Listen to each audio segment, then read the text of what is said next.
अस्सलाम वालेकुम नाज़रीन, मैं हूं अरसलान खोकर। आप देख रहे हैं प्रोग्राम असल बात। बहुत बड़ा मामला होता है जब आपकी इकॉनमी के बारे में बात की जाए, दुनिया भर में आपके मुतासिर कुन रवैये की बात की जाए, पाकिस्तान की प्रोग्रेस की बात की जाए, तो हम देखते हैं कि फील्ड मार्शल सैयद आसिम मुनीर का नाम सर फहरिस्त है। अब आप देखें कि पूरी दुनिया में बरतानवी जरीदा हो, फाइनेंशियल टाइम्स ने आलमी निज़ाम में तेज़ी से रोनुमा होने वाली जो तब्दीलियां हैं उसके तनाजुर में फील्ड मार्शल सैयद आसिम मुनीर की स्ट्रेटजिक हिकमत अमली को सराहा है।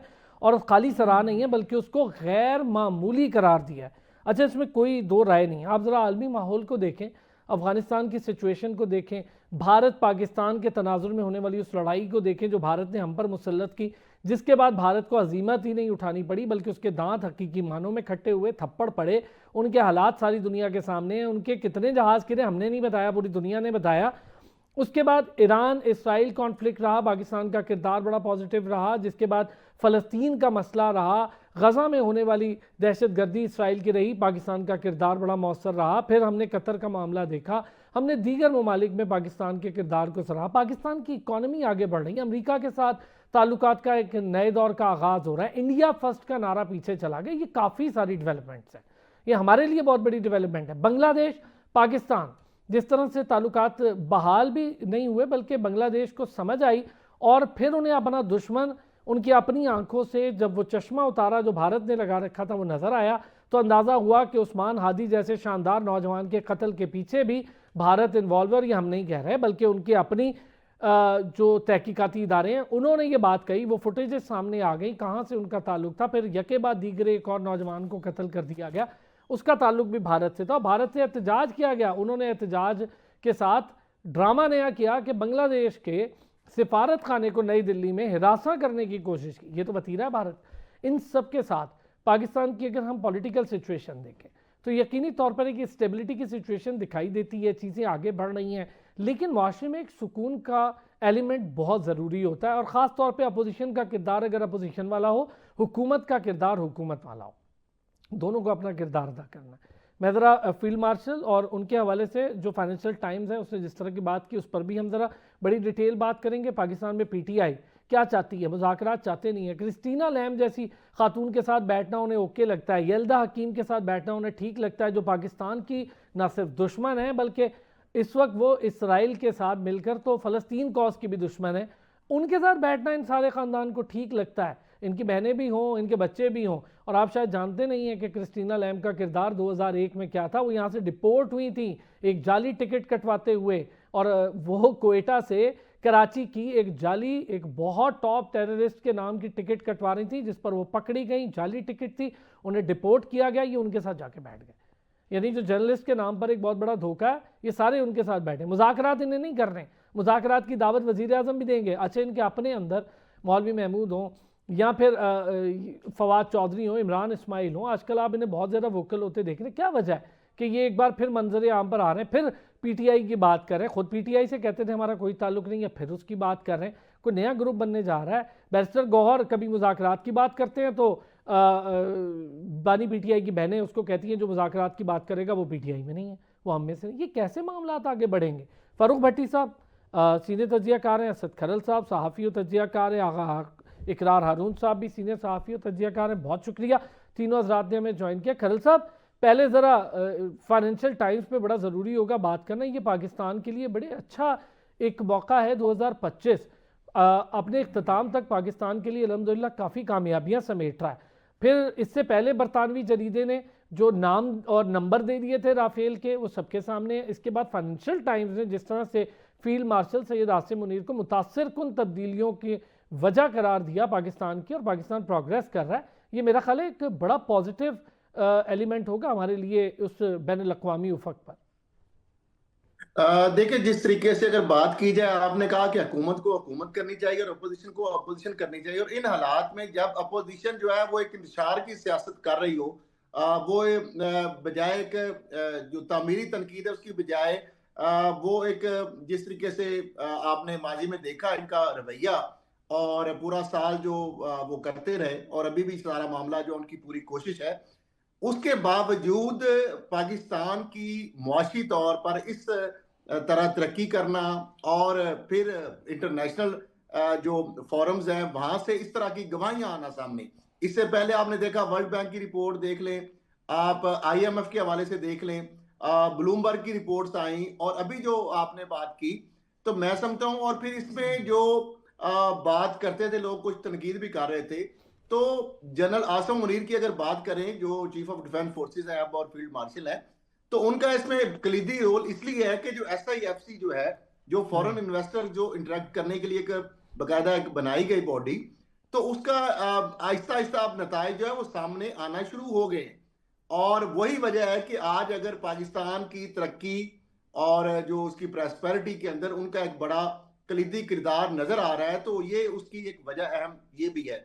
वरना आपको पता है पाकिस्तान के जो हमारे जो हुकूमती इदारे हैं, वो जो सुरख फीता वाला मामला है कि कोई फाइल आगे चलती नहीं थी, और फॉरेन इन्वेस्टर हमेशा इसलिए भाग जाते थे कि इतनी ज्यादा यहाँ पे कॉम्प्लिकेशंस होती थी कि उनको कोई भी फैक्ट्री लगाना या कोई इन्वेस्टमेंट करना पाकिस्तान के लिए सही वो बात। बहुत एक अपहिल टास्क बन के रह गया था। तो मैं समझता हूँ कि ये एक बहुत खुश आइंद बात है। और जिस तरीके से अशारिये या आदादोशुमार आ रहे हैं सामने, आप देख लें कि शरह सूद के हवाले से आप बात कर लें, फॉरेन रेमिटेंसेस के अंदर जो इजाफा है उसकी बात आप कर लें, एक्सपोर्ट के हवाले से जो इंक्रीज हो रही है, करंट डेफिसिट किसारा है, महंगाई की शरह एकदम सिंगल डिजिट पे आना, कहाँ 36-37 पे पहुंची हुई थी।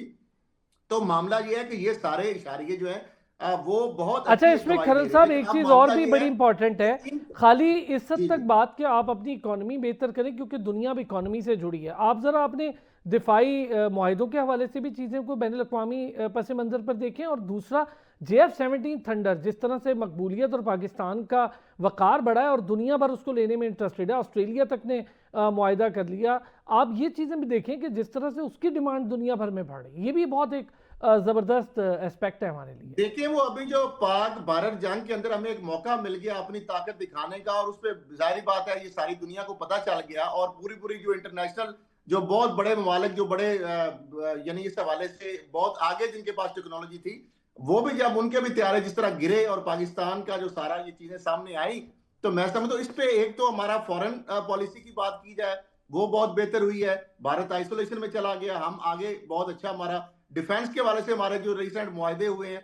फिर उसके बाद आप देखें कि जो ये सारी चीजें अब हो रही, अब अगला मामला ये है कि इसके आम आदमी तक जो अगर असरात या समरात अब जो है वो जब जाएंगे, तो वो फिर ज्यादा आम आदमी तक भी बात पहुंचेगी, तो फिर इस चीज का ज्यादा बेहतर तरीके से आगे मामला होगा। ठीक हो तो गया। अब ये है कि ऊपर लेवल तक तो चीजें आ रही हैं, लेकिन जो इसका ट्रिकल डाउन इफेक्ट है, अब उसके ऊपर इंतजार किया जा रहा है कि आम आदमी जो है ये सम्राट या ये जो बेनिफिट्स हैं उस तक कब पहुंचते हैं, बिल्कुल क्योंकि ठीक अभी बात भी है सर। महंगाई, जैसे हमने बेरोजगारी। देखा कि जी जी कौम का वकार बुलंद होता है तो उसका कॉन्फिडेंस बुलंद होता है जब कॉन्फिडेंस, तो फिर आपकी प्रोडक्टिविटी भी बढ़ती है। आगा इकरार साहब, चीज़ें बेहतरी की तरफ ज़रूर हैं, कुछ चीज़ों में हमें ज़रूरत भी है बेहतरी करने की, वो एक अलग चैप्टर है। लेकिन अगर बैनुल-अक़वामी तनाज़ुर में देखें, जो एक्सेप्टेंस हो रही है अल्हम्दुलिल्लाह पाकिस्तान की, वो आपके सामने अमेरिका हो, बरतानिया हो, जरीदे बार बार ये चीखो पुकार कर रहे हैं कि किस तरह से मार्का हक में पाकिस्तान ने कामयाबी समेटी। हम तो कह ही नहीं रहे, दुनिया कह रही है। फिर ये फाइनेंशियल टाइम्स का एक बड़ा ज़बरदस्त रिपोर्ट, और इस पर जिस तरह से उन्हें क्रेडिट भी दिया गया है, तो इसमें कोई दो राय नहीं है। अरसलान, मैं बेसिकली आपकी इजाज़त से ये कहूँगा कि फील्ड मार्शल सैयद आसिम मुनीर साहब is the man of the year, not Pakistan, internationally. क्योंकि फाइनेंशियल टाइम ने जो एक बड़ा प्यारा लफ्ज़ इस्तेमाल किया उनके लिए, वो है मल्टी अलाइनर। उन्होंने कहा है कि मिडिल पावर में जो सबसे बड़ा मल्टी अलाइनर तारीख ने देखा है, वो फील्ड मार्शल सैयद आसिम मुनीर है पाकिस्तान के। तो इस पॉइंट को अगर हम देखें, तो उनका ये कहना कि मिडिल पावर्स में पहले इससे ज़्यादा मल्टी अलाइनर पर्सनैलिटी कोई नहीं आई है, तो इस तरफ एक बहुत बड़ी, आप कह सकते हैं, एक अचीवमेंट है किसी इंसान के लिए। और मिडिल पावर से उनकी मुराद ये है, पहली बात ये है कि अब दुनिया हमें मिडिल पावर के तौर पे एक्सेप्ट कर रही है। पहले तो मैं इस पर बहुत खुश हूँ, ठीक है। और ये सारा रिजल्ट्स जो फ्रूट्स हैं, जो डिविडेंड है, वो आपका डेफिनेटली मार्का हक का है। और वो ऑफ कोर्स के that was one under the leadership of Syed Asim Munir साहब। तो ये दुनिया बहुत क्लियरली बता रही है कि पाकिस्तान एक तो मिडिल पावर बन चुका है, और सेकेंडली पाकिस्तान की जो लीडरशिप है, यानी कि वो सैयद आसिम मुनीर साहब के नाम लेकर, वो एक ऐसे शख्स के पास है जिसे तमाम पावर्स के साथ अपने आप को अलाइन करना आता है। बहुत अच्छा। और यही दिस इज कॉल्ड बेसिकली हमारी, जो जिसको मैं हमेशा लिखता रहा हूं, वो ये है कि this is our military diplomacy. दुनिया में डिप्लोमेसी कभी भी कामयाब नहीं हो सकी जब तक वो मिलिट्री डिप्लोमेसी नहीं थी। और पाकिस्तान ने पिछले आप कह सकते हैं कम से कम 2022 के बाद से कंसेक्टिवली जो अपना फोकस रखा है वो मिलिट्री डिप्लोमेसी से रखा है। आपने अभी किसी दोस्त ने या आपने बात की ऑस्ट्रेलिया वाली, ऑस्ट्रेलिया को हम JF-300 दे रहे हैं कि नहीं दे रहे हैं, ये अभी तक मैं बिल्कुल क्लियर नहीं हूँ, क्योंकि मैंने चेक किया, मेरे पास कोई ठीक इन्फॉर्मेशन है, MOU के बारे में बात है, लेकिन उसकी जी एटलीस्ट मैं आपको मुल्क बताने लगा हूँ, मैं आपको मुल्क बताने लगा हूँ। पहली बात यह है कि जो ऑस्ट्रेलिया के बारे में इंफॉर्मेशन है, ये मेरा जाती ख्याल है, मैं गलत भी हो सकता हूँ, ये बिल्कुल गलत है। ठीक है, वो जो मुल्क है वो लीबिया है, ठीक हो गया, और हम उनको JF-300 देने जा रहे हैं इंशाल्लाह। ठीक हो गया। अच्छा आग़ाज़ साहब, चले इस पे ज़रा हमने ना डिटेल, मैंने अभी शुरू में भी जिक्र किया कि कॉन्फ्लिक्ट्स हैं, खाली पाकिस्तान इंडिया वार नहीं थी, ईरान इसराइल कॉन्फ्लिक्ट था, गज़ा का मैटर था, अमेरिका पाकिस्तान ताल्लुकात थे, कैसे आगे बढ़ना है इस पॉलिसी को लेके कि चाइना हमारा भाई है तो चाइना साथ रहेगा और अमेरिका हमारा पुराना दोस्तों की तरह है, हम एक्सपोर्ट भी उन्हें बड़े पैमाने पर करते हैं। ये चीज़ें बड़ी इंपॉर्टेंट होती, ये आजकल टेक्निकली बहुत मुश्किल अमल है कि आप सारी दुनिया के साथ बेहतर पॉलिसी के साथ चलें और किसी से आपके कोई ताल्लुकात ख़राब ना हो। फ़ारूक साहब क्या कहेंगे? भट्टी साहब देखें, सबसे पहली बात तो ये है कि इसमें कोई शक नहीं कि पाकिस्तान की फ़ौज ने और ख़ास तौर पर जो भारत के साथ जो है वो जिस तरह कामयाबी हासिल की, तो वो उसका इम्पेक्ट जो है वो पूरी दुनिया में गया है। तो दूसरी बात आपने कही कि इकनॉमिकली जो है वो सूरत हाल बेहतर जो है वो जा रही है, उसके असरात जब तक आम लोगों तक नहीं जाएंगे। देखें, वेरी ऑनेस्टली स्पीकिंग, जो आपकी लास्ट रिपोर्ट्स आई हैं, ये मैं कोई अपनी तरफ से नहीं कह रहा, उसमें आपका करप्शन का इंडेक्स लेवल जो है वो आया है, IMF ने कहा है, उसमें अदारा जाती करप्शन आपकी इतनी बढ़ गई है, उसको ठीक करने की ज़रूरत है। फिर किसान आपका जो है वो मर रहा है, मजदूर और आम आदमी जो है वो 2 वक्त की रोटी को तरस रहा है। देखें, जब तक ये असरात जो है वो नीचे तक नहीं जाते, उस वक्त तक जो है आम लोग जो हैं वो ये समझेंगे कि हमें तो कुछ नहीं नज़र आ रहा। तो ज़रूरत समर की है कि जो समरात हैं वो पाकिस्तान की 25 करोड़ आवाम तक जो हैं वो पहुंचने चाहिए। और दूसरी बात जो आपने मिलिट्री डिप्लोमेसी की बात की, तो वो ये 22 से नहीं है। अगर हम पूरे पाकिस्तान के पूरे सिनारियो को लेकर देखें तो मिलिट्री डिप्लोमेसी जो है वो चलती आ रही है, 65 में भी, उससे आगे भी बात कर रहे हैं। बात करूं सर, मुझे इतनी इजाज़त दें। जी। ये जो बात आपने की ना, बिल्कुल रेलिवेंसी तारीख के मुताबिक आपने बात कर दी। यही बात आपसे मैं सिर्फ डिस्कस करना चाहूँ। आप ये देखें, अभी हालिया जब कॉन्फ्लिक्ट बढ़ा, आपको पता है कि भारत अपनी इकोनॉमी बड़े होने, जाली बयानिए, उसकी ताकत, उसके बलबूते पे जिस तरह से दहशतगर्दी और चौधराहट का ख्वाब देख के बैठा था, जब उसको थप्पड़ पड़े और हम बैक फुट पे नहीं गए, हम फ्रंट फुट पे रहे। आप हम सब इसके गवाह, आगा इकरार साहब हैं, अरशद खरल साहब हैं, हम सबको लम्हा ब लम्हा की हर चीज़ की इन्फॉर्मेशन मौजूद थी, हम देख रहे थे चीज़ों को बहुत अलग तरीके से। हम बैक फुट पे नहीं गए, और इस बैक फुट पे ना जाने की वजह से मेरा ख्याल है अब डिफरेंट डिप्लोमेसी में हैं हम डिफरेंट तरीके से फ्रंट और प्रोग्रेसिव डिप्लोमेसी में। ये थोड़ा सा एक डिफरेंट सिनेरियो है जो आज से पहले हमें बड़ा कम उमेश देखने को मिला। अभी ईरान इसराइल कॉन्फ्लिक्ट हुआ, खरल साहब आपके सामने, अभी फारूक भट्टी साहब ने चले जिक्र किया, तो मैंने कहा इस पर भी बात कर लें। आप अपना रोल देखें, कितनी बुर्दबारी के साथ आपने प्ले किया, किस तरह से उस सारे कॉन्फ्लिक्ट का खात्मा होता है। फिर कतर वाला मामला आपके सामने रहा और अरब लीग को पाकिस्तान को बुलाने का ज़रूरत पेश आई। सऊदी अरब को डिफेंस मुआहिदा बड़े लंबे अरसे से पेंडिंग था, उसको आगे बढ़ाने की बात सामने आई। फिर अमरीकी सदर ने ये जो इंडिया फर्स्ट है इसको ख़त्म कर दिया है। आपकी इसका मतलब है कि डिप्लोमेसी, और वाकई में गैर मामूली और मौसर डिप्लोमेसी जो है, और ये कसीरुल जहती जो वर्ड यूज़ किया, इसमें कोई दो राय नहीं। बात ये है कि मैं तो ये चाहता हूँ कि इससे ज़्यादा जो है वो पाकिस्तान को जो है वो आगे आना चाहिए। पाकिस्तान का रोल जो है वो जितना बढ़ेगा, जितना पाकिस्तान मजबूत होगा, तो उसका मतलब ये है कि अगर स्टेट के अंदर जो है वो पाकिस्तान मजबूत होगा तो उसके असरात जो है वो पाकिस्तान के लोगों तक आएंगे। इसमें कोई दूसरी राय नहीं है। लेकिन मैं ये सिर्फ ये कहना चाहूँगा कि जो आप बात कर रहे थे, मैंने कहा कि जी जहाँ तक अमेरिका बहादुर को या उनको खुश करने वाली बात है, तो वो उनके अपने मफादात हैं, हर मुल्क के अपने मफादात हैं। आपकी जो है वो जब भारत के साथ जंग हुई तो उससे पहले हमने बाकायदा वार्न किया, कहा बाकायदा, अमेरिका को भी कहा कि जनाब ये गलत हो रहा है, खामोशी थी। चीन जो है वो खुलकर हमारे साथ खड़ा हुआ, थप्पड़ पड़ा ना, ठीक है, थप्पड़ के बाद ही तो मैं यही तो कह रहा हूँ पावर वही पैराडाइम शिफ्ट हुआ ना सर। वही मैं कह रहा हूँ। लेकिन उसके बावजूद जो है वो जो आपने बात की डिप्लोमेसी की कि जंगे मसाइल का हल नहीं है, इस खित्ते में जो है सबसे बड़े जो मसाइल हैं वो सर उठाए बैठे हैं। आपका पानी का इशू अभी इंडिया के साथ जो है वो उसी तरह कायम है, उन्होंने पानी नहीं खोला और उन्होंने जो है वो उस मुआहदे की खिलाफ वर्जी की है, और उस पर जो है वो हुकूमत को और तमाम को जो है वो मिलकर जो है वो जाना चाहिए यूएनओ के पास। और अच्छा, मैं इस पर आपसे, अभी यूएनओ की रिपोर्ट आई है, आप सबकी नज़र से गुजरी होगी। खरल साहब चले इसका जिक्र हो गया, मैं पीटीआई वाला अगला सेगमेंट फिर हम उस पर रखते हैं, पूरी बात करेंगे। ये जो यूएनओ में बड़ा क्लियर रिपोर्ट है टेरिटोरियल टेररिज्म के हवाले से, और उसमें इंडिया का जिक्र है, और एक जगह नहीं है, पानी को लेकर है कि जिस तरह से पानी को आबी दहशत गर्दी के तौर पर इस्तेमाल किया, फिर मैसेकर का जिक्र है, बांग्लादेश के अंदर छेड़छाड़ का जिक्र है, कश्मीर के अंदर गासिबाना कब्जे का, और बड़ा ओपनली वो वर्ड्स मौजूद हैं। अगर वो रिपोर्ट कोई भी चाहे तो जाके पढ़ सकता है, उसमें तो कोई दो राय नहीं है। अच्छा, ये चीज़ें हैं जो बड़े लंबे अरसे से हम तो बोलते थे, लेकिन अगले सुनने वाले उस तरह सुन नहीं पाते थे। हमने तो कुलभूषण यादव भी पेश कर दिया दुनिया के सामने, पर अब इस मार्का हक के बाद ये हुआ कि आपकी आवाज़ ऊपर तक सुनी जाने लगी, आप दुनिया के 8-10 जो मौसर ममालिक हैं उसमें पहचाने जाने लगे।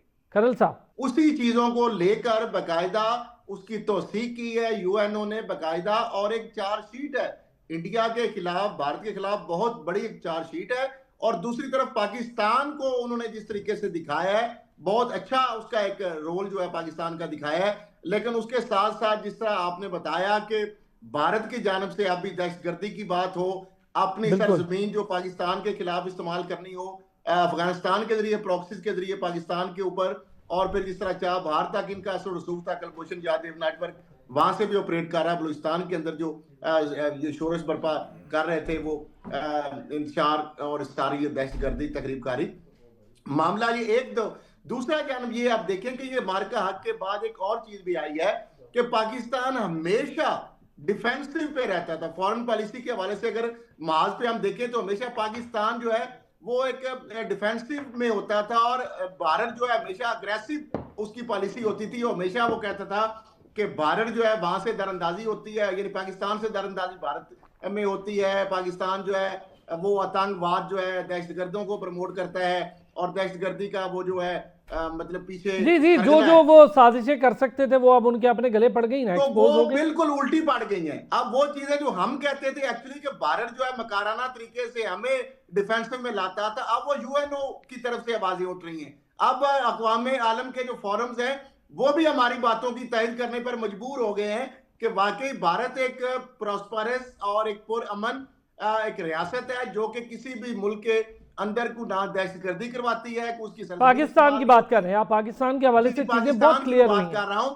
और भारत जो कहता था उसके बिल्कुल उल्टा है। भारत का असली चेहरा जो है, जो पाकिस्तान दिखा रहा था अरसे से, अब यूएन ने भी वो इसको एक्सेप्ट की है और दुनिया के सामने उसको एक आलमी दहशतगर्द के तौर पर पेश किया है। किस तरीके से वो अपने हमसाया मुल्क जो है, वो बांग्लादेश हो, वो पाकिस्तान हो, उनके खिलाफ किस तरह दहशतगर्दी करता है, और किस तरह वो प्रॉक्सीज के जरिए जो पाकिस्तान के अंदर जो है वो अफगानिस्तान की सरजमीन को इस्तेमाल कर रहा है, पहले ईरान की सरजमीन को इस्तेमाल चाबहार बंदरगाह के जरिए। तो मैं समझता हूं कि ये वो चीजें हैं जो कि पाकिस्तान को पहली मर्तबा के पाकिस्तान डिफेंसिव से निकलकर अब अग्रेसिव तरीके से वो आ गया है। वरना हमेशा माजरत खाना रवैया जो पाकिस्तान को वजाहतें देना पड़ती थी कि हम किसी हमारी सरजमीन किसी दहशतगर्दी में इस्तेमाल नहीं होती, ये नहीं होता। तो अब मैं समझता हूँ कि ये एक खुश आइंद बात है कि पाकिस्तान का अल्टीमेटली सही बात है सर, डूमोर शूमोर सब खत्म हो गया, अब तो दुनिया से इसकी आवाज भी नहीं आती। अच्छा जी, एक ब्रेक पर जाना है। मौलाना फजलुर रहमान आम इंतखाबात का दोबारा मुतालबा कर रहे हैं, क्यों कर रहे हैं, क्या वजह है?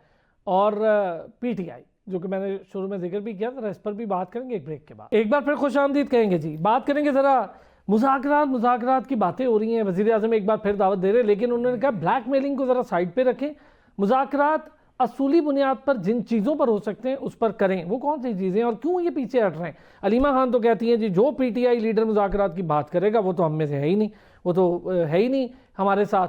अच्छा, दूसरी तरफ ये फवाद चौधरी साहब और ये 2-3 एलिमेंट, इमरान इस्माइल, ये लोग क्यों इतने एक्टिव हो रहे हैं? गौर साहब कौन सी पार्टियों को मिलाकर दोबारा कोशिश कर रहे हैं कि मुत्तहिद कर दें अपोजिशन? अपोजिशन भी कह रही है मुज़ाकरात करें, फिर वो चीफ इलेक्शन कमिश्नर पर आ गए। ये क्या मामला है आगा इकरार साहब, और क्या चल रहा है ये?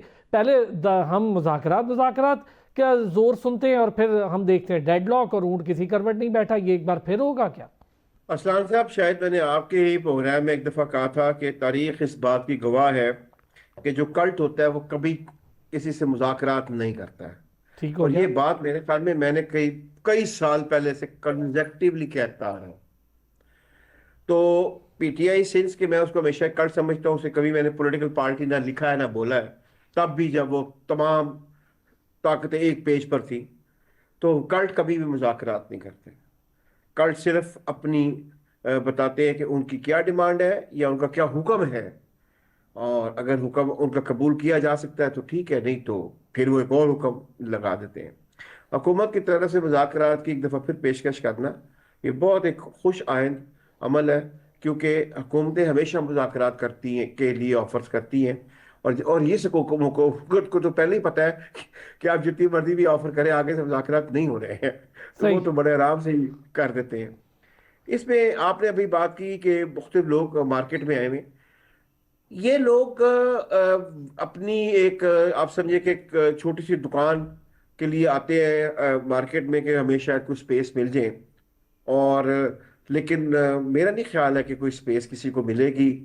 मुज़ाकरात नहीं होने हैं, मुज़ाकरात हो ही नहीं सकते हैं। और आखिरी बात, इस वक्त अगर मुज़ाकरात से मुराद एनआरओ है कि वो जो शख्स जेल में है उसको मुज़ाकरात से उसके ऊपर जितने भी केसेस हैं वो ख़त्म करके उसको रिहा कर दिया जाए, तो कोई भी हुकूमत इस वक्त ये मेरा नहीं ख्याल है कि ये बेवकूफ़ाना हरकत कर सकती है। सर इसीलिए तो कहा है कि टेक्निकली जो हो सकता है उसमें मुज़ाकरात करें। आप अपोजिशन इत्तेहाद का भी तो मामला देखें, वो मुज़ाकरात से पहले एक आइटम सामने पेश कर देते चीफ इलेक्शन कमिश्नर, उन्होंने कहा जी पहले इस पे बात कर लें। ये कैसे मुज़ाकरात होंगे, और क्या कोई टेक्निकली मुज़ाकरात का कोई राह हमवार हो रही है?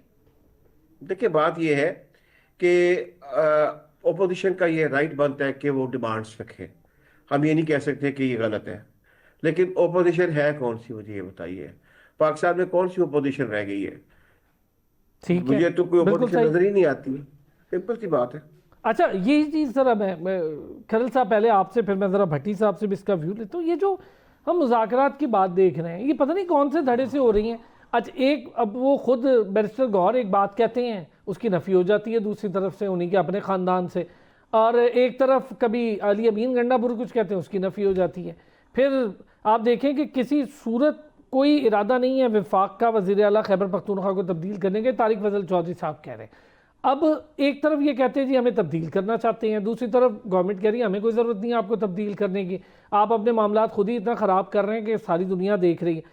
ये मुज़ाकरात टेक्निकली कौन करना चाहता है? और ये फवाद चौधरी साहब, इमरान इस्माइल साहब, इनका क्या रोल है? चौधरी साहब और इमरान इस्माइल साहब और मौलवी महमूद जो है, ये पहले भी एक दफा राउंड मुज़ाकरात का हुआ था और ये बड़ा एक्टिव हुए थे। इससे पहले मोहम्मद अली दुरानी जो है वो एक्टिव हुए थे, और भी इस तरह मुख्तलिफ लोग जो है मुख्तलिफ औकात में सामने आते रहे।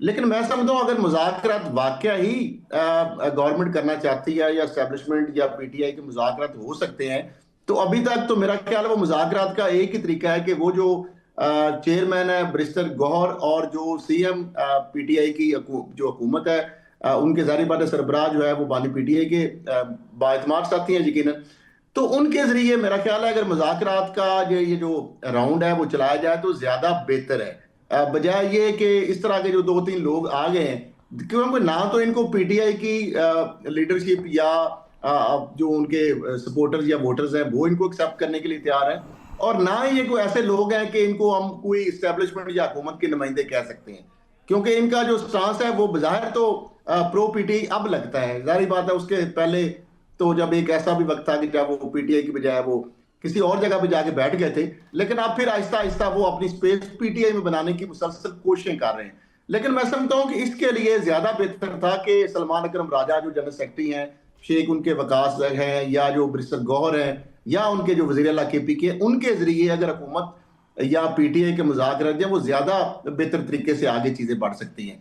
तो ये तो एक महज मैं समझता हूँ कि एक हेडलाइन की जीनत या एक सवाए इस तरह की आनियां जानियां मुझे नजर आ रही हैं। इसमें कोई मुज़ाकरात के लिए कुफेर कोई और दूसरी संजीदगी बात कोई यही है चीज अच्छा होगी भी कैसे सर? पहले अगर आप 5 शर्तें ऐसी रख दें, इसको छोड़ दो, इसका ये कर लो, इसको हटा दो, उसको हटा दो, फिर आप 5 से कहें जी हम एक देखिए मुज़ाकरात उस वक्त कामयाब होंगे जब आप दोनों तरफ से गैर मशरूत तरीके से आप स्टार्ट करेंगे। जब शर्तें लेके आएंगे तो कभी मुज़ाकरात वो कामयाब पहले भी नहीं। हमने तो देखे ना मुज़ाकरात टेबल सर, पे स्पीकर ने बैठा कितनी जाता है। कोशिश की।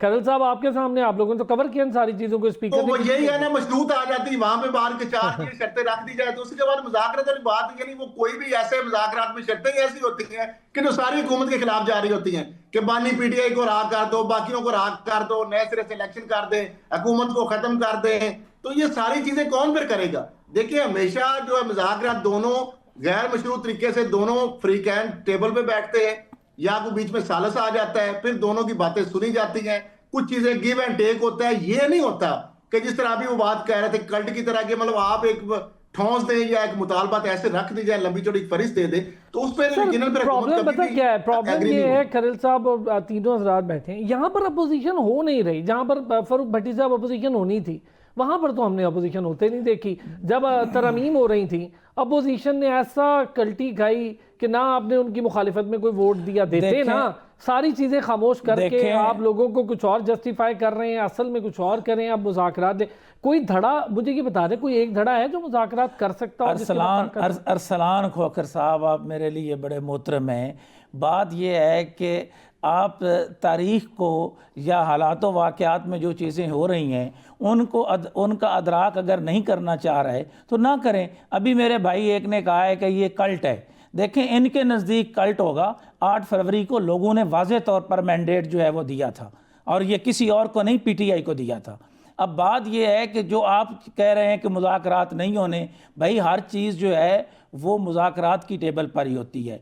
और जनाब की इतला की दुरुस्तगी के लिए ये बता दूं कि ये मुज़ाकरात की दावत जो है वो शहबाज शरीफ ने बाद में दी है। उनका क्लिप पढ़े, उन्होंने कहा कि मैंने डॉन अखबार में ये पढ़ा, ये सबसे पहले ऑफर जो थी वो महमूद खान अचकज़ई ने जो 2 रोज़ा कौमी कॉन्फ्रेंस हुई है, कोशिश कर रहे थे। मैं आपको बता देता हूँ, अब चले आप बात करें, मैं बता देता हूँ। वो तो नवाज शरीफ साहब के पास भी गए थे, उन्होंने उनसे दरख्वास्त की थी, बात ये है कि इस वक्त चले इस पे बात नहीं करना चाह रहा था लेकिन आप कर रहे हैं तो मैं कर लेता हूँ। इस वक्त जो ओवरऑल जो मैंडेट है वो महमूद खान अचकज़ई को उन्होंने दिया है। सर नहीं है, और यही तो प्रॉब्लम है, नहीं है। उन्होंने कहा, मैं आपको बता देता हूँ सर, मैं ऑन स्क्रीन बता रहा हूँ इसलिए कि बहुत सारे दोस्त हैं हमारे PTI के हमारे साथ, ये 3 हजरात और 2 हजरात और भी। मैं उन्हें कहा गया आप अपनी तरफ से जो कर रहे हैं कर लें, हमारा मामला इससे अलग है। इससे ये कौन सा मैंडेट है सर?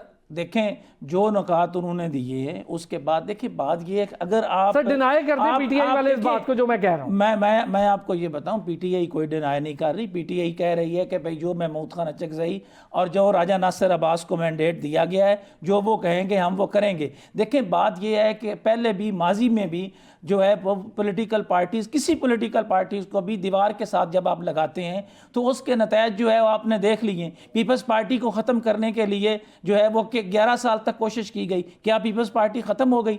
PMLN को ख़त्म करने के लिए कितनी कोशिशें की गई, क्या PMLN ख़त्म हो गई? इसी तरह PTI जो है वो 3.5 साल से जो कुछ उनके साथ हो रहा है, आपका क्या ख्याल है कि PTI जो है वो ख़त्म हो जाएगी? देखें बात ये है कि सियासत में दरवाजे खुले रखे जाते हैं और जिस तरह आपका तौर तरीका देखें, तरीका आपने तय नहीं करना। मेरी बात सुने, क्या बात कर रहे हैं? तरीका आपने नहीं, तरीका करना है जो पार्लियामान के अंदर बैठी हुई जमातें ही नहीं है ना भाई। बात ये है कि आप पहले से ही प्रेडिक्ट कर रहे हैं कि नहीं बैठते भाई। अगर वजीर आजम ने कहा है, वजीर आजम देखें, वजीर आजम ने कहा, सवाल तो पूछने दें। हाँ जी पूछें।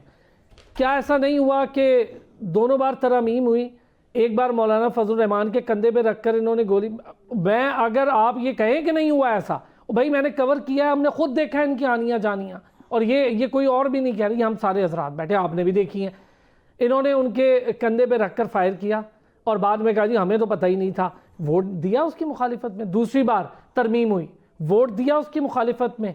तीसरी बात, असेंबली का फ्लोर किस लिए इस्तेमाल करती है अपोजिशन? बता दें मुझे, कौन से ऐसे मौके थे जहां पर असेंबली का फ्लोर अपोजिशन ने इस्तेमाल किया हो? और ये सड़कों पे जाना, अडयाला जेल के बाहर बैठना, वहां से खैबर पख्तूनख्वा से एक पूरी फौज लेके आ जाना, चढ़ाई करना, इसके अलावा कोई सियासत है तो आप मुझे बता दें। देखिए, आप मुझे बता दें कि अपोजिशन का जो है वो इस वक्त नोटिफिकेशन अपोजिशन लीडर का क्यों नहीं हो रहा? आप मुझे बता दें कि सेनेट में अपोजिशन का नाम बताएं, क्या है अपोजिशन लीडर की? अपोजिशन लीडर के हवाले से महमूद खान अचकज़ई के नाम नहीं है सर, आप मुझे वो नाम दें, आप नाम दें सर। नाम क्या दें? मैं कह रहा हूं आप मुझे वो नाम दिखाएं कि जो अपोजिशन लीडर की तरफ से आया। बैरिस्टर गौर इधर ही क्या कर गया कि जी नहीं हमें नहीं पता इस बारे में। मैं 1 मिनट दीजिएगा। ऐसा है कर्नल साहब, मुझे नहीं पता, कंफर्मेशन 3 अलग नहीं है। मैं आपके शो में ये कह रहा हूं कि आप अगले शो में बुलाएं, मैं आपको बताऊंगा कि जनाब बैरिस्टर गौर ने जो है वो ना सिर्फ कहा है, मैं वो क्लिप भी आपको पेश कर दूंगा, मैं वो आपको जो है पीटीआई सर, बानी पीटीआई,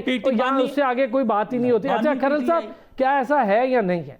ये चीजें आपको जहां पर वोट देना होता है मुखालिफत में वोट के चले जाते हैं, सेफ पैसेज यूज कर लेते हैं। ये कौन सी सियासत हो रही है सर? और अपोजिशन ने तो नहीं ना कोशिश की थी, ये कोशिश तो स्पीकर ने की थी मुज़ाकरात की, पिछली बार भी तो नहीं की है मुज़ाकरात। कर्नल साहब जी, एक तो जो पार्लियामेंट लीडर के हवाले से मामला जुबानी चीजें नहीं होती, इसके लिए पूरा एक तरीकेकार होता है। पार्लियामेंट लीडर या पार्टी का सरबराह जो है इन राइटिंग लिखता है बाकायदा स्पीकर को, कौमी असम्बली को, कि जनाब पार्लियामेंट लीडर की हैसियत से कि जनाब ये बंदा जो है हमने अपोजिशन लीडर के लिए इसको रिकमेंड किया है। तो अगर तो ऐसा कोई लेटर मेरी तो नजर से नहीं गुजरा, अगर कोई होगा आपके पास मे बी, तो मेरे चूंकि सामने नहीं है तो इसलिए मैं कह रहा हूं कि जुबानी चीजों पे तो नहीं हो सकता ना।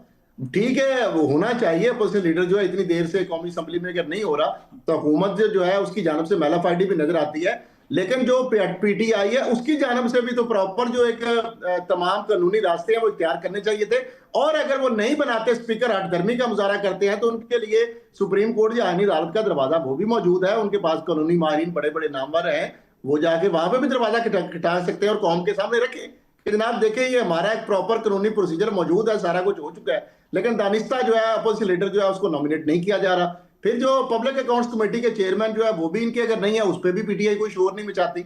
तो मामला ये है कि यहाँ पे भी तो मामला जो है ना, और इस तरह चीफ इलेक्शन कमिश्नर या मेंबरान की तकर्री के लिए, तो उसके लिए जो सारे फोरम्स हैं वहां पे जाना चाहिए ना, इनको कौमी असेंबली में आवाज उठानी चाहिए, सेनेट में उठानी चाहिए, सुप्रीम कोर्ट या आईनी अदालत में मामला ये लेकर जाना चाहिए, ना कि ये टॉक शोज की हद तक बात हम कर दें या उनकी जानब से रहनुमा कर दें। तो ये तो फिर आगे चीजें हुकूमत की अगर बदनीति है तो उनको तो फिर जाहिर बात है वो तो हर वो काम करेंगे जो उनके फायदे का होगा, और डिलेइंग टैक्स भी उसमें यकीनन वो तो करेंगे। हुकूमत का यही बात तो मैं कह रहा हूं सर, पीटीआई ने तो ये मामला ही नहीं उठाया। आगा साहब प्लीज।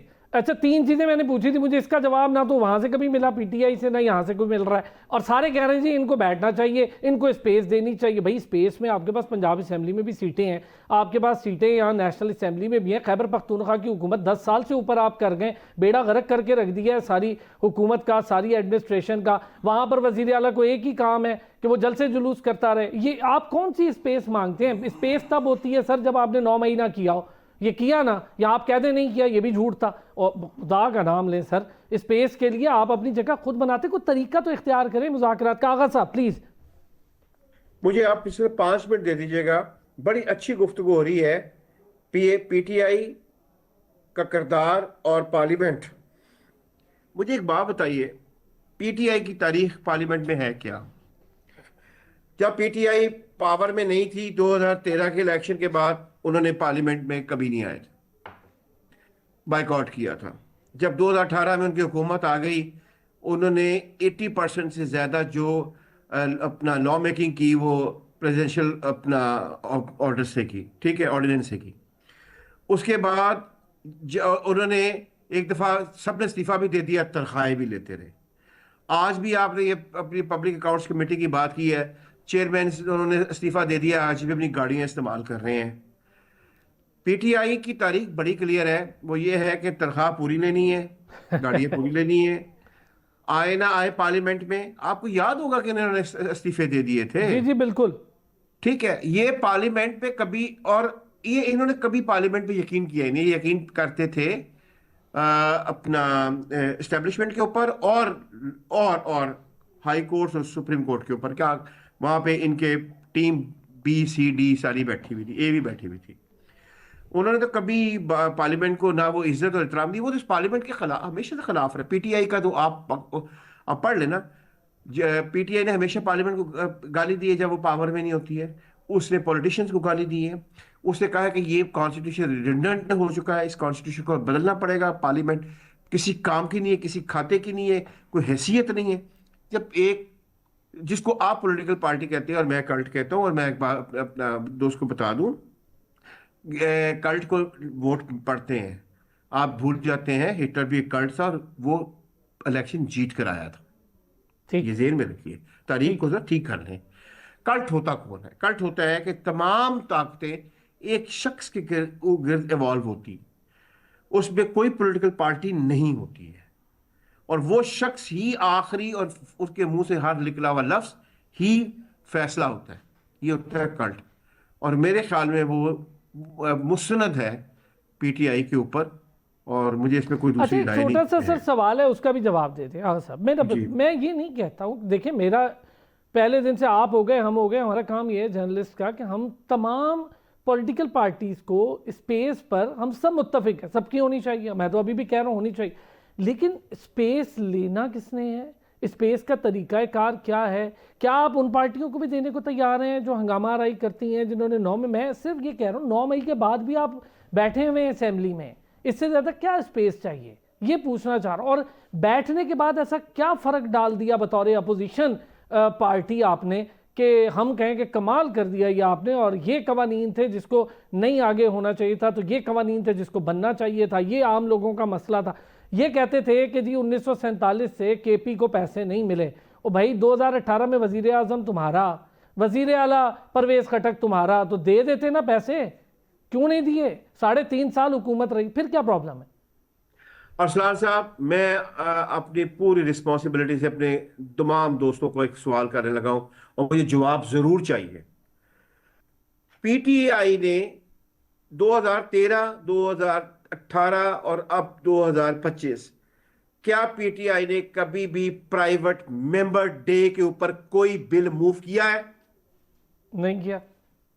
इनसे पूछें जो कह रहे हैं कि पीटीआई का बड़ा रोल है पार्लियामेंट में।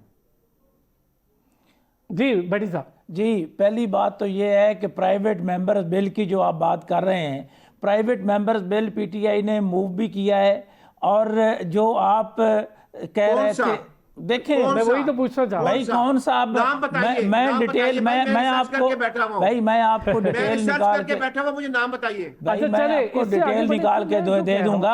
देखें, बात ये है कि इस मुल्क, मेरी पहले बात तो सुन लेना, बात ही नहीं सुनना चाहते। बात ये है कि इससे पहले चलो पीटीआई का तो मान लिया, 2013 में पीटीआई जो है वो आई। मेरा सवाल प्लीज ऐसे ना करें, आप मुझे पूरी कहानी ना सुनाएं जो हर किताब में लिखी हुई है। सवाल सिंपल है, पीटीआई ने इसी चले 2000 ये जो है 2000 अपना ये 24 वाली असेंबली, कोई प्राइवेट मेंबर डे आपने 2024 नहीं, आपने 2013 से बात की है। मैं पूरी लिस्ट आपको देता हूं, स्टैंड करता हूं, ठीक है? आपने कहा है 2013 से लेकर आज तक। सर प्लीज, हम जरा डिस्कशन कुछ और कर रहे हैं। भाई मैं स्टैंड करता हूं। आगा साहब उस पे अपनी बात पे स्टैंड करता हूं। ठीक हो गया? मैं सर यही, मैं इसको जनाब निकाल के 2013 से अब तक आपको प्रोग्राम का हवाला देके शेयर करूंगा। मैं इसको बड़ा कोई फर्क डाल दिया। पीटीआई ने 3-3.5 साल की हुकूमत में सोने की नहरें बह रही हैं यहाँ पे, हमें पता है ना। कोई बिल अगर मूव हुआ है तो मुझे बताइए। अच्छा ओके सर, अब आते करल साहब, क्या हाल है सर? इसका कोई हल है? इस तरह सियासत होगी? देखिए ना, एक तो अभी बात कल्ट के वाले से आई थी कि वोट उनको फिर किस तरह पड़ गए, तो अल्ताफ हुसैन भी एक कल्ट था, वोट तो उसको भी पड़ते थे एमक्यूएम को। जी बिल्कुल। तो मसला ये नहीं होता कि जो कल्ट है उसको वोट, बल्कि उसको तो लोग कमिटेड होते हैं, वो तो मतलब बीमार भी लोग जाके उसको वोट करेंगे, बूढ़े भी लोग वोट उसको। बिल्कुल सही कह रहे हैं आप। मतलब ये नहीं है कि वोट अगर कहता जान दे दो, लोग जान दे देते हैं। चले, अच्छा सर प्लीज, वक्त की कमी थी बट फारूक भट्टी साहब बहुत शुक्रिया sir, thank you so much. Asad करल साहब, आगा इकरार हारून साहब का बहुत शुक्रिया। बड़ी डिटेल डिस्कशन हमने पाकिस्तान पॉलिटिक्स को बैन अवी तनाजुर में भी करके देख ली है। मुझे लगता है कोई हल अभी इस वक्त प्रेजेंटली मुझे तो नज़र नहीं आ रहा है इस सिचुएशन में। एक ब्रेक लेंगे, वापस आएंगे। ज़रा माशरे में जो जनरेशन जी है डिप्रेशन का तेज़ी से शिकार हो रही है, क्यों हो रही है? क्या वो 4-5 कॉम्पोनेंट्स एलिमेंट्स यहाँ पर हैं जिसकी वजह से हमारी नई नस्ल परेशानी में मुब्तला होकर उससे बाहर नहीं निकल पा रही है? तो इस पर ज़रा बात करेंगे एक ब्रेक के। वेलकम बैक जी। मैंने जैसे कि कहा था वापस आएंगे ब्रेक से। तो जनरेशन जी में डिप्रेशन तेज़ी से बढ़ रहा है, ये मसला है क्या? सोशल मीडिया प्रेशर है, मवाजना है एक दूसरे के साथ, सोशल मीडिया के फॉलोअर्स को लेकर ज़हनी दबाव की बड़ी वजह आखिर है क्या? बेरोज़गारी है, तालीमी दबाव है, कंपटीशन है, ये नौजवानों में मायूसी पाई क्यों जा रही है? स्क्रीन टाइम बहुत ज़्यादा बढ़ता चला जा रहा है, क्या ये भी एक वजह है? बहुत सारे एलिमेंट्स हैं, कुछ ऐसी चीज़ जो नौजवान शायद अपने वालिदैन या बड़ों के साथ शेयर ना कर पा रहे हो, क्या ये भी कोई वजह है? कोई ऐसी चीज़ जो टैबू हो हमारे माशरे का? आखिर ये सारी चीज़ें मिलकर क्यों ज़हनी सेहत की तबाही का बायस बन रही हैं, इस पर बात करेंगे। डॉक्टर राफिया बतूल खान हमारे साथ मौजूद हैं, माहिर नफ्सियात हैं। बहुत शुक्रिया डॉक्टर साहिबा। डॉक्टर साहिबा, पहले तो ज़रा यंग जनरेशन, चूँकि ये इतनी दुनिया देख रही है, घर बैठे पूरी दुनिया का इल्म इनके हाथ में मौजूद है, उसके बावजूद डिप्रेशन इतना ज़्यादा बढ़ता जाए, इसकी कोई ख़ास वजूहात अगर आपके नज़दीक हो? अच्छा, सबसे पहले तो अगर हम जेनजी की स्पेसिफिकली बात करें तो जेनजी एक ऐसी जनरेशन है जो बहुत ज्यादा ऑपरेशन से काम लेती है। अब टिपिकली हमने वर्ड सुना हुआ था डिप्रेशन होता है, लेकिन एक चीज टर्म ऑपरेशन भी होती है, जिसका मतलब ये होता है कि सेल्फ ब्लेम करना। जेनजी के साथ मसला ये है कि वो बहुत ज्यादा ऑपरेस्ड हैं और सेल्फ ब्लेम करते हैं चीजों के लिए। उनको लगता है कि शायद हम इस तरह से चीजें कर नहीं पा रहे, एबिलिटी नहीं है हमारे अंदर। और इस ऑपरेशन की बड़ी वजह यह है कि वो सोचते बहुत ज्यादा हैं, ओवर थिंकिंग है, अपना दिमाग बहुत ज्यादा इस्तेमाल करते हैं, और इस सेल्फ ब्लेम की वजह से जेनजी के अंदर इस तरह के मेंटल हेल्थ इश्यूज बहुत ज्यादा आ रहे हैं। ठीक हो गया। अच्छा, ये थोड़ा सा अगर मैं आपसे जानना चाहूँ अपनी क्लैरिटी के लिए, ये मुख्तलिफ जनरेशन की अलकाबात है, मिलीनियम है, जेन जी है, और इससे पहले के, ये क्या सारी जनरेशन एक दूसरे से ज़हनी सोच समझ बूझ में डिफरेंट है? बिल्कुल, ये जैसे जैसे टेक्नोलॉजी इवॉल्व हो रही है, वर्ल्ड इवॉल्व हो रहा है, तो जनरेशन्स भी इवॉल्व हो रही हैं, मेंटली, साइकोलॉजिकली, इवन तो फिजिकली भी इवॉल्व हो रही हैं। अब अगर स्पेसिफिकली जेन जी जनरेशन की बात करें कि वो क्यों इतनी हाईलाइट थी, मिलेनियम भी है, अल्फा जनरेशन भी है, जेन जी क्यों हाईलाइटेड जनरेशन है? क्योंकि जेन जी को इतना सीरियस नहीं लिया जा रहा। मतलब जेन जी एक लोगों के लिए मजाक की टर्म बन गई है कि वो उनको कभी सीरियस नहीं लिया जाता, और वो उसको डिफरेंट नाम दिए जाते हैं, टैग्स दिए जाते हैं।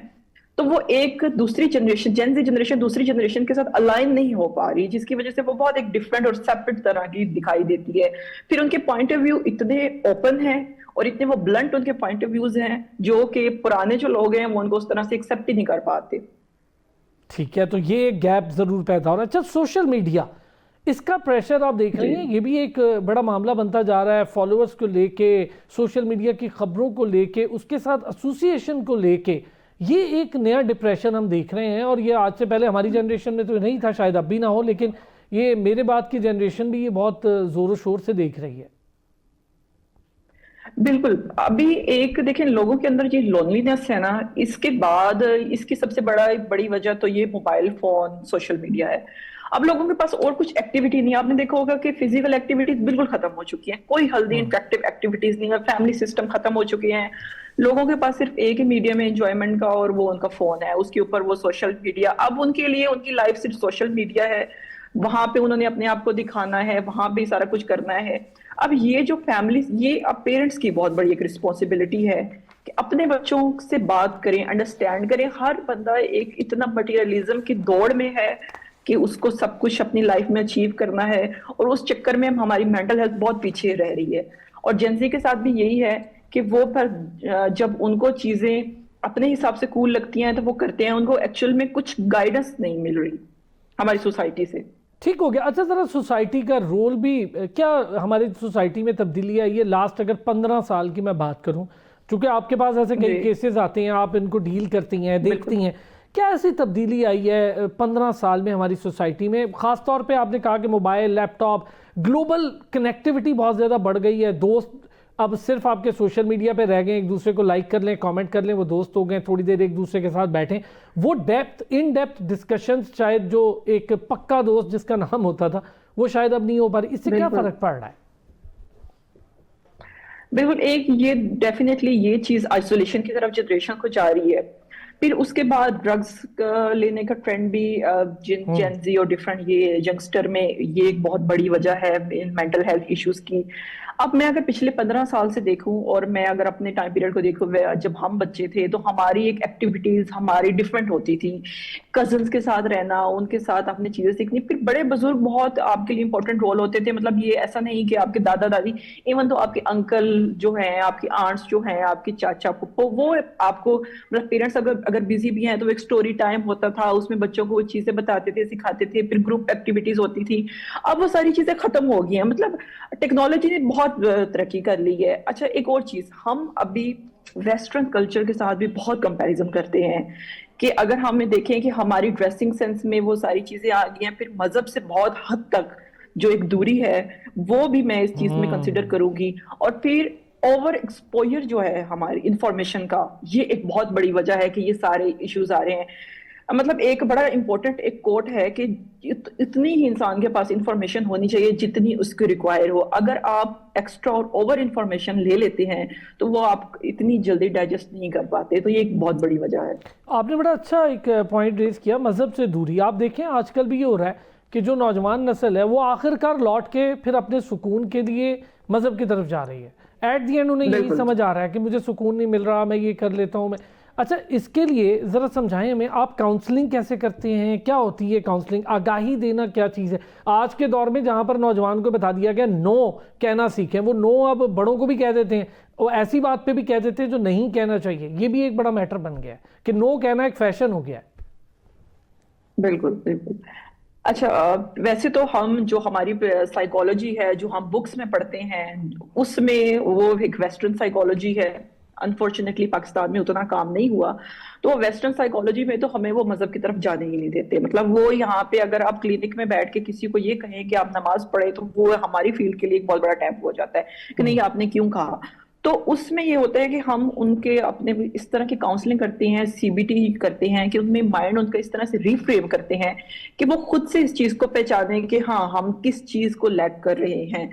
लेकिन मैं तो जहां पे मुझे लगता है कि कोई पर्सन थोड़ा सा फ्लेक्सिबल है तो मैं डेफिनेटली उसको कहती हूँ कि ये एक, अब मजहब की तरफ आना वो टिपिकल ये नहीं है कि वो एक इस्लाम रिलीजन को फॉलो करें जो हमारी सोसाइटी हमारा पाकिस्तान में है, जो भी उनका रिलीजन है।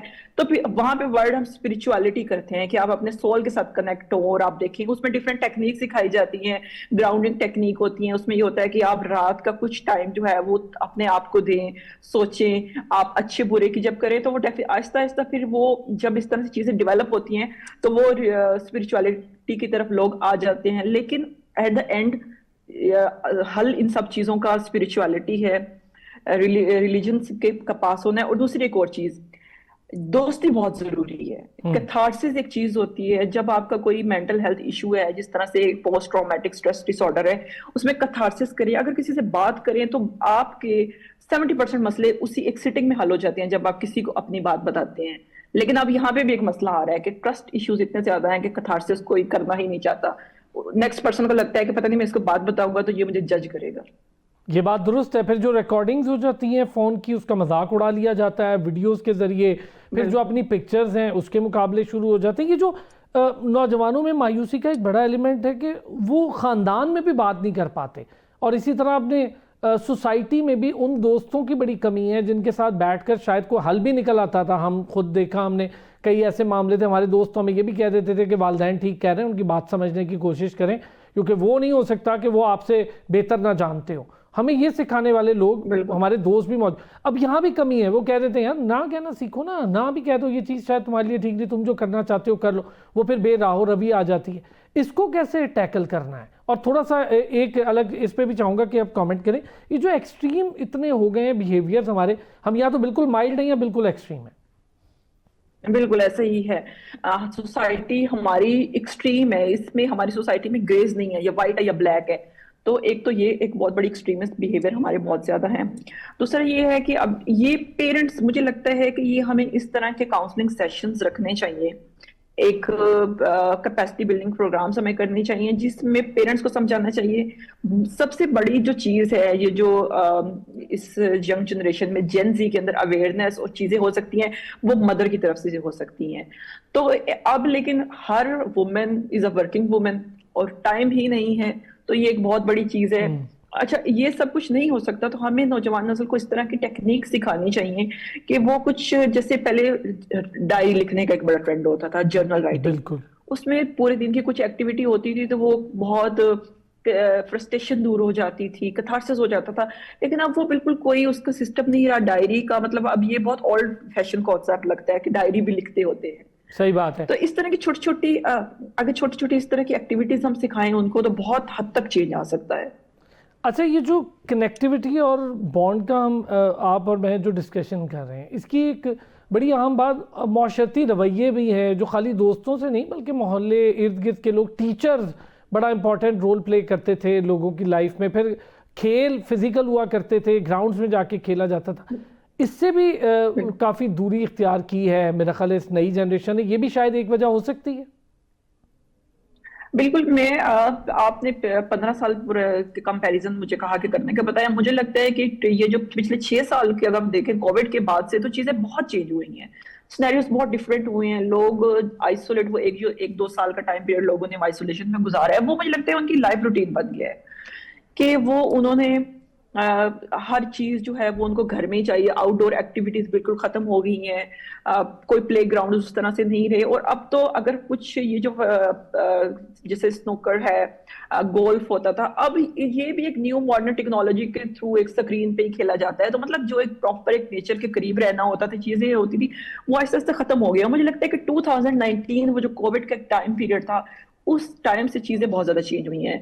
लोगों की कनेक्टिविटी जो है वो बहुत हद तक कम हो गई है। लोग ज्यादा ये इस तरह से सोशल प्लेटफॉर्म्स पर ही कनेक्ट है, हकीकी मानों में तो शायद कनेक्शन भी बहुत ज़्यादा रुक गए हैं। बहुत शुक्रिया डॉक्टर राफिया बतूल हमारे साथ मौजूद थी, माहिर नफ्सियात। बड़ी डिटेल डिस्कशन ये जनरेशन जी का मामला है, क्या तेज़ी से मसाइल क्यों बढ़ रहे हैं, हकीकी दोस्तियाँ सोशल मीडिया की दोस्तियों में तब्दील हो गई हैं, माशरे में बात करने के लिए कैपेसिटी मौजूद नहीं, आप अपनी बात किसको बताएं, ये भी एक बड़ा ट्रस्ट डेफिसिट का मामला आ जाता है। बहुत शुक्रिया नाज़रीन, कल फिर होगी आपसे मुलाकात, अपना ख्याल रखिए।